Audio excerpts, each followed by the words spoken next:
Hi, this is Lisa Rangel with Chameleon Resumes, the premier executive resume writing company, and thank you so much for joining me today. So today we're going to talk about 4 causes why resume matching software may not work for you. Now, resume matching software is a tool, right? It's a tool like a spreadsheet, like other LinkedIn. It's a tool like any other that you might use for your job search, like AI, whatever, in that case. So this video, I want to be super clear, is not a resume matching software bashing session. It is absolutely not, because it is helpful in certain scenarios, and it's absolutely useful for many, many people. However, many people also are really frustrated after using resume matching software and still not getting responses from when they submit their resumes to job postings. So after going through over the last few months, with clients, with prospects, with friends that are job searching, and I get in there with them and pull up the resume to pull it up against the job description they're going for. Over the last few months, I've seen some reasons why it may not work for some people. And again, this is not a business bashing video in any way, shape, or form, but to shed light on, if it's not working for you, it's not you. It could be the scenario that I'm about to expand upon. And it just means you have to look for a job in different ways. That's all. So anyways, let's get to it. So 4 causes why resume matching software may not work for you. So the first reason why it may not work for you or for the particular scenario that you're applying to is the job description that you are applying to is written really poorly. And it's hard to narrow in on a target with certain keywords on a nebulous target. If the job description that you're using in the resume matching software is a poorly written job description, a nebulous job description, a job description that is looking for the purple unicorn, purple squirrel, I'm mixing my metaphors here, it's going to be hard to match it. Even if you do, it may not be a job that you end up wanting in the end. So that's something to keep in mind, right? So if it's a poorly written job description, getting to match it may be a bad thing, because it may not be the right job, right? So, but if you can't match it, it's because you may not have everything that it's looking for, because it's just looking for too many things. It's looking for a person that doesn't exist. So that's number 1. You need a good job description to be, aspiring to match your resume to. So that's number 1. Number 2 is another scenario that doesn't really do well with resume tracking, resume matching software, is when you're a career changer. When you're a career changer, we can keyword optimize your resume, to our heart's content. But if your past experience doesn't warrant a direct correlation to the job that you're going for, even if you are selling your transferable skills, it could put you in a position of not being considered if you are up against many other candidates that are coming directly from the industry that you are trying to transfer to.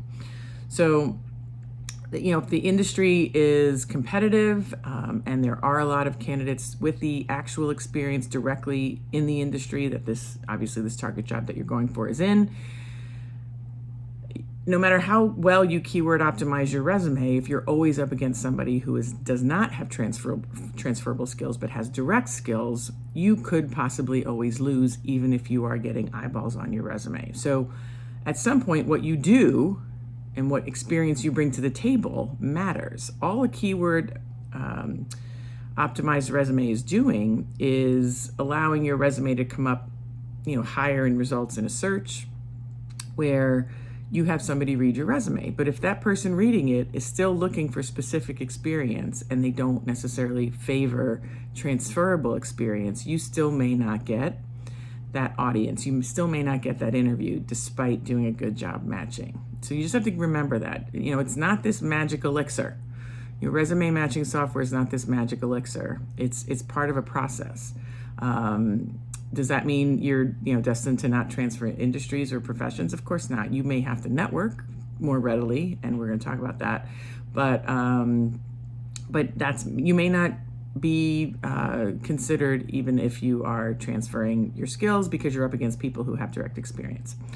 The third reason why, and it's a little bit stemming off of number 2, but in a different slant, the third reason why you may not be getting some traction from resume matching software is it is a very competitive job that is very easy to fill. So if everyone is keyword optimizing their document and everyone is submitting to this very competitive, job, there's just an onslaught of resumes, and it's like playing the lottery. You may or may not get in. You may or may not get the interview. So if it's an easy to fill competitive role, you just know that if you're going to go through a job board, that you're just basically kind of rolling the dice. And a way to differentiate yourself is to network through that.